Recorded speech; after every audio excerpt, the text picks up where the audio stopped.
Përballja e Xhiros së 26 të Ligës së Parë të Futbollit të Maqedonisë së Veriut ndërmjet Rabotničkit dhe Shkëndijës luhet të mërkurën në terrenin e kompleksit të Federatës së Futbollit të Maqedonisë së Veriut në Shkup. Në pritje të kësaj ndeshje, Shkëndija ka punuar në aspektin e kthimit të atmosferës pozitive pas dështimit në përballjen me Pelisterin në Tetov. Në pritje të ndeshjes së nesër me futbollisti Arbin Zenullai, theksoi se disfata me Pelisterin ka dëshpëruar të gjithë, por tani duhet shikuar në ndeshjen e radhës.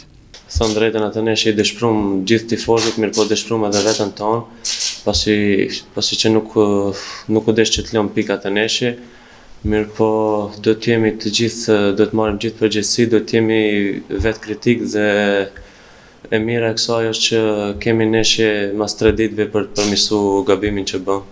Për kundërshtarin e radhës Rabotničkin në Shkup, Zenullai thotë se në futbollin modern nuk ka ndeshje të lehta. Nuk ka ndeshje të lehtë. Në futbollin modern tash edhe në Europë dhe gjithkund nuk ka ndeshje të lehtë. Kush e do fitoren më shumë, normalisht ndonjëherë është edhe fati, mirë po kush e do fitoren më shumë, kush mundohet më shumë e merr fitoren, kështu që ndeshje të lehtë nuk do ketë deri në fund dhe do të jemi të vetëdijshëm të gjithë që nuk do të ketë ndeshje të lehtë.